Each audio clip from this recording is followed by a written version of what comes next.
जय हिंद दोस्तों, कैसे हैं आप सभी प्यारे भक्तों को जय श्री राम। दोस्तों, इस टाइम मैं आया हूं जगत के पालनहार प्रभु श्री राम जी के नगरी अयोध्या। आज के खास और इन्फॉर्मेटिव वीडियो में मैं आपको अयोध्या दर्शन करने के साथ साथ अयोध्या की संपूर्ण जानकारी भी शेयर करूंगा। तो अगर आप भी प्रभु श्री राम जी के दर्शन करने पावन धाम अयोध्या जाने की प्लानिंग कर रहे हैं तो यह वीडियो आपको बहुत हेल्प करेगा। इस वीडियो में हम लोग बात करेंगे आप यहां तक कैसे पहुंचेंगे, यहां पर आपको होटल या धर्मशाला कहां पर लेना चाहिए, अयोध्या में दर्शन करने का सही तरीका क्या रहता है, यहां पर कौन कौन से प्रमुख मंदिर और स्थान है, यहां पर खाने पीने की कैसी व्यवस्था है, और वीडियो के लास्ट में हम बात करेंगे संपूर्ण बजट की। अयोध्या दर्शन की A to Z complete information के लिए वीडियो को बिना स्किप किए एक बार पूरा जरूर देखें। तो चलिए आज मेरे साथ घूमिए नवीन, दिव्य और भव्य अयोध्या। दोस्तों, कमेंट बॉक्स में जय श्री राम जरूर लिखें। दोस्तों, हमारी संस्कृति और सभ्यता में अयोध्या हमेशा ही पूजनीय रही है और आज तो अयोध्या एक नए स्वरूप में आपको देखने को मिलेगी। लगभग 550 वर्षों के इंतजार के बाद में प्रभु श्री राम जी का भव्य और दिव्य मंदिर बन चुका है।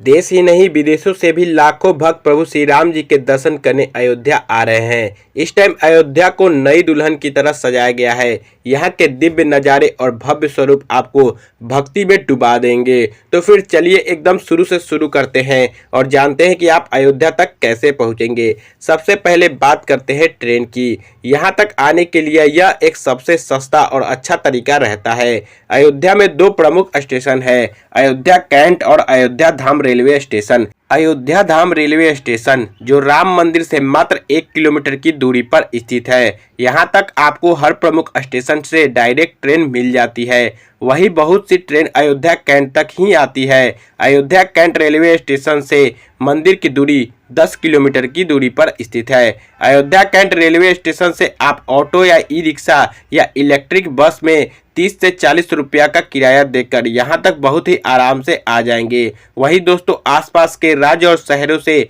यहाँ तक के लिए आपको डायरेक्ट बसेस भी मिल जाती है। वहीं अगर आप फ्लाइट के माध्यम से यहाँ तक आना चाहते हैं तो यहाँ पर महर्षि वाल्मीकि इंटरनेशनल एयरपोर्ट भी बना हुआ है जो राम की पौड़ी या सरयू घाट से लगभग 15 किलोमीटर की दूरी पर स्थित है। लगभग हर प्रमुख एयरपोर्ट से यहाँ तक के लिए आपको डायरेक्ट फ्लाइट मिल जाएगी। तो चलिए, बहुत ही प्यारा सा सफ़र पूरा करके अब हम लोग पहुँच चुके हैं प्रभु श्री राम जी की नगरी अयोध्या धाम में। और अब हम लोग बात करते हैं यहाँ पर रुकने के लिए आपको होटल या धर्मशाला कहाँ पर लेना चाहिए। दोस्तों, ऐसे तो आप अयोध्या में कहीं पर भी बहुत ही प्यारा सा होटल या धर्मशाला या रूम ले सकते हैं, लेकिन मैं आपको एडवाइस करूंगा आप अयोध्या धाम रेलवे स्टेशन रोड पर राम की पैड़ी के पास में या हनुमानगढ़ी के पास में या Ayodhya cantt railway station road पर बहुत ही अच्छे और होटल आपको मिल जाएंगे। यहाँ पर धर्मशाला की रेट की बात करें तो इनके रेट 500 से स्टार्ट हो जाते हैं। वही होटल की बात करें तो 800 में मिल जाएगा। 1500 से 2000 के बजट में आपको बहुत ही अच्छा सा रूम भी मिल जाएगा। दोस्तों, जो बिल्डिंग आप वीडियो में देख रहे हैं यह अयोध्या धाम रेलवे स्टेशन रोड पर है। इसी बिल्डिंग के पीछे आपको बहुत ही अच्छे होटल और होम स्टे मिल जाएंगे। यहाँ पर लगभग सभी घरों में आपको होम स्टे की फैसिलिटीज मिल जाएंगे। उनके रेट्स की बात करें तो 700 से 800 के बजट में हैं। आप वहाँ पर एक अच्छा सा रूम ले सकते हैं। वही इन प्लेस के अलावा आप मंदिर ट्रस्ट के यात्री और IVS या श्री राम यात्री निवास में भी रह सकते हैं। इन सभी प्लेस पर आपको बहुत ही अच्छे रूम मिल जाएंगे। वहीं अगर आप फ्री में भी रुकना चाहते हैं तो अयोध्या धाम रेलवे स्टेशन के पास में टेंट भी बने हुए हैं जहां पर आप फ्री में भी रह सकते हैं। वहीं दोस्तों, अगर आप सुबह 8 से 9 बजे तक अयोध्या आ जाते हैं तो आप एक ही दिन में सभी मंदिरों में दर्शन करने के बाद में शाम को अपने घर के लिए वापसी भी कर सकते हैं। आपको यहां पर होटल लेने की कोई ज़रूरत नहीं पड़ेगी। तो चलिए अब हम जानते हैं अयोध्या में दर्शन और घूमने का सही तरीका क्या रहता है, जिससे आप बहुत ही कम समय और सही से सभी प्लेस को आराम से कवर कर ले। दोस्तों, हम लोग सबसे पहले चलेंगे राम की पैड़ी सरयू घाट पर स्नान करने के लिए। रेलवे स्टेशन से लगभग 2.5 किलोमीटर की दूरी पर स्थित है। लता मंगेशकर चौक के पास में यह चौराहा रामपथ, धर्मपथ, नया घाट और राम की पैड़ी को जोड़ता है। इसी चौराहे पर विशाल वीणा स्थापित है जो लता मंगेशकर जी को समर्पित है। इसी चौक के पास में धर्मपथ पर सूर्य स्तंभ भी स्थापित है, जो यहाँ का भव्य और दिव्यता को और भी बढ़ाता है। लता मंगेशकर चौक के पास में ई रिक्शा में 20 रुपया का किराया देकर अब हम लोग चलेंगे हनुमानगढ़ी मंदिर में। दोस्तों, अयोध्या को एक ही रंग और डिजाइन में बनाया और सजाया गया है। सच में इसकी भव्यता देखते ही बनती है, वहीं रात में तो इसकी सुंदरता में चार चांद लग जाते हैं। यहाँ पर लाइट में हर दिन आपको दिवाली जैसी लगेगी। दोस्तों, वीडियो में आप इसकी सुंदरता देख सकते हैं, कितनी प्यारी प्यारी लाइट से पूरी अयोध्या को सजाया गया है। तो चलिए, अब हम लोग आ चुके हैं अयोध्या के सेनापति हनुमान जी की शरण में, हनुमानगढ़ी मंदिर में। दोस्तों, ऐसी मान्यता है, प्रभु श्री राम जी के दर्शन करने से पहले आपको हनुमान जी के दर्शन करना चाहिए, तभी आपकी यह पावन यात्रा सफल मानी जाती है। मंदिर के बाहर ही बहुत ही प्रसाद और पुष्पमाला की दुकानें हैं। यहाँ पर आप प्रसाद लेकर अपने जूता चप्पल और सारा सामान रख सकते हैं। फिर आप 76 सीढ़ियां चढ़कर मुख्य मंदिर में आ जाएंगे। यहाँ पर आप हनुमान जी के दर्शन कर आशीर्वाद प्राप्त कर सकते हैं। हनुमान जी का बहुत ही अलौकिक और दिव्य मंदिर है। यहाँ पर दर्शन करने से आपकी सभी मनोकामनाएं पूरी होती हैं। फिर यहाँ पर दर्शन करने के बाद में आप पीछे के मार्ग से मंदिर के बाहर आ जाएंगे। दोस्तों, हनुमानगढ़ी में हनुमान जी के दर्शन करने के बाद में अब हम लोग चलेंगे यहाँ के राजा प्रभु श्री राम जी के दर्शन करने। सो अपने भव्य और नए मंदिर में बहुत ही अद्भुत शैली में विराजमान है। सामने आप जो रास्ता देख रहे हैं, यह रास्ता दशरथ महल होते हुए राम मंदिर तक जाता है। वहीं आप अगर चाहे तो फिर से राम पथ पर आकर राम मंदिर के मुख्य द्वार से, जिसे सिंह द्वार भी कहते हैं, इससे एंट्री कर सकते हैं। लेकिन दशरथ महल वाला रास्ता आपको कम दूरी का है, तो अब हम लोग इसी रास्ते से दशरथ महल फिर अमावा राम मंदिर होते हुए राम मंदिर जन्मभूमि एंट्री पॉइंट पर पहुंच जाएंगे। तो चलिए जानते हैं आप यहाँ पर दर्शन कैसे करेंगे और यहाँ पर आपको क्या क्या फैसिलिटीज मिलती है। दोस्तों, आप चाहे तो यहाँ पर सिंह द्वार से एंट्री करें या अमावा राम मंदिर के पास में। अगर आपके पास में बैग, मोबाइल फ़ोन या कोई भी इलेक्ट्रॉनिक सामान है या आप जूता चप्पल पहने हैं, तो फिर आप नॉर्मल लाइन में लगकर आगे बढ़ते हुए स्कैनिंग पॉइंट तक आ जाइए। यहाँ पर आपका सभी सामान स्कैन किया जाता है, फिर उसके बाद में लॉकर एरिया में एंट्री कर सकते हैं। वहीं दोस्तों, अगर आपके पास में कोई भी सामान नहीं है, साथ ही साथ आप जूता चप्पल भी पहने नहीं हैं, तो आप फास्ट ट्रैक प्लेन में एंट्री कर सकते हैं। जो आप भगवा कलर की लाइन देख रहे हैं, यही फास्ट ट्रैक लाइन है। आप इसमें एंट्री कर डायरेक्ट मंदिर में एंट्री कर सकते हैं। दोस्तों, आपको यहाँ पर बहुत ही वीआईपी और अच्छी फैसिलिटीज देखने को मिलेगी। सभी फैसिलिटीज आपको फ्री में मिलती है। जगह जगह पर आपको पीने के लिए पानी मिल जाता है, साथ ही साथ टॉयलेट के भी बहुत ही अच्छी व्यवस्था आपको यहाँ पर मिल जाती है। पूरे ही रास्ते यहाँ पर मैट बिछी हुई है, आपको चलने में जरा भी दिक्कत नहीं होगी। दोस्तों, सच में बहुत ही अच्छी व्यवस्था यहाँ पर की गई है। तो दोस्तों, अब हम लोग आ चुके हैं लॉकर एरिया के पास में। यहाँ पर जूता चप्पल काउंटर बने हुए हैं। आप यहाँ पर अपना जूता चप्पल जमा कर टोकन ले लीजिए, फिर आप लाइन में लगकर लॉकर में अपना सारा सामान जमा कर दीजिए। आपका सामान की रसीद और चाबी आपको दी जाती है। तो सारा सामान जमा करने के बाद में अब हम लोग चलेंगे प्रभु श्री राम जी के दर्शन करने। लाइन में लगकर आगे बढ़ते हुए अब हम लोग मंदिर प्रांगण में आ जाएंगे।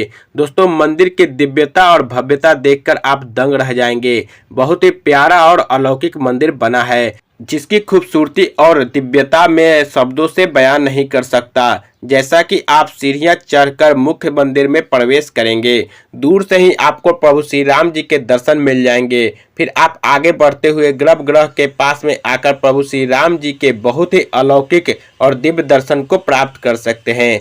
यहाँ पर वह श्री राम 5 वर्ष के स्वरूप में विराजमान है। राम लला की दिव्य मुस्कान और स्वरूप को देखकर आपके नेत्र भर जाएंगे। दोस्तों, सच में बहुत ही प्यारी और मधुर मुस्कान है, जिसको देखकर आपको बहुत ही शांति और सुकून मिलेगा। दर्शन करने के बाद में अब हम लोग मंदिर प्रांगण से बाहर आकर लॉकर से सारा सामान और जूता चप्पल लेने के बाद में अब हम लोग फिर से एकदम बाहर आ जाएंगे।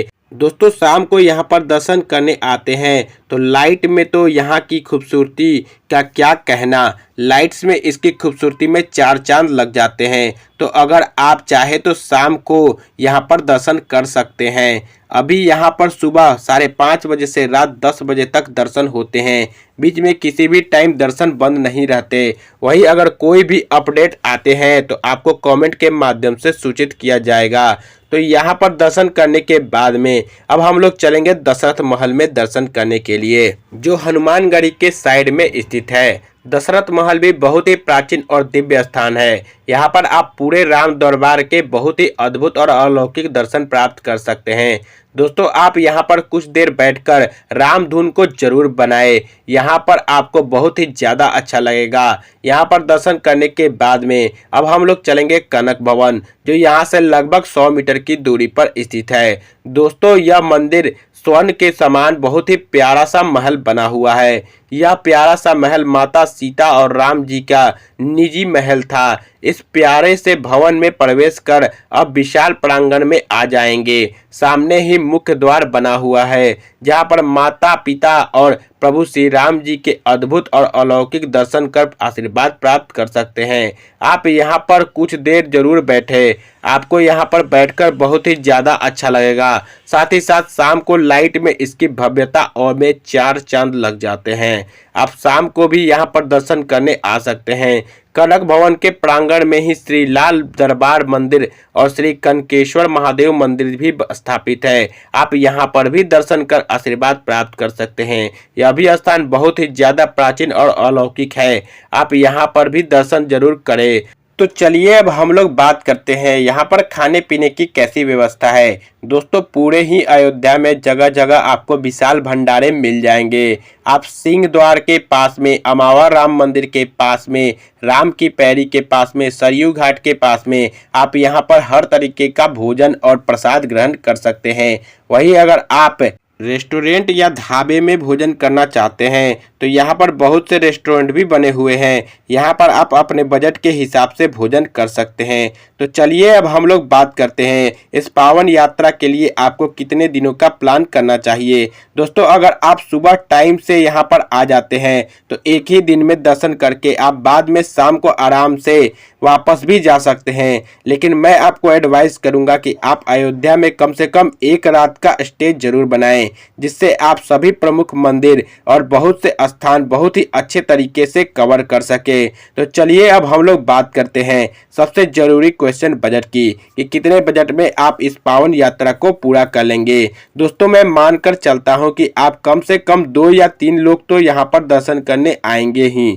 3 लोगों में आपका बजट बहुत ही अच्छे तरीके से डिवाइड हो जाता है। अगर आप सुबह यहाँ पर टाइम से आ जाते हैं तो पूरा दिन दर्शन करने के बाद में शाम को अपने घर के लिए वापसी भी कर सकते हैं। तो आप मानकर चलिए कि 500 प्लस ट्रेन टिकट पर पर्सन के बहुत ही अच्छे बजट में आप बहुत ही अच्छे तरीके से इस पावन यात्रा को पूरा कर लेंगे।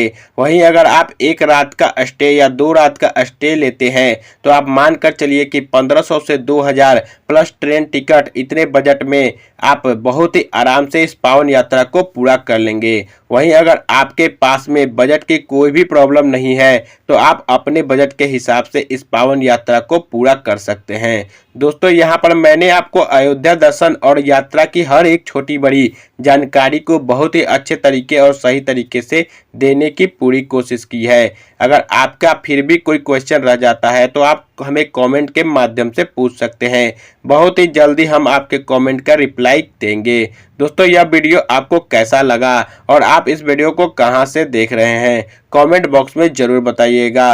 अगर आप अभी तक इस वीडियो में बने हुए हैं तो इसका मतलब है कि आपको इसकी जानकारी बहुत अच्छी लगी। अगर आपको यह जानकारी अच्छी लगी हो तो एक लाइक से हमें मोटिवेट जरूर करें। जय श्री राम।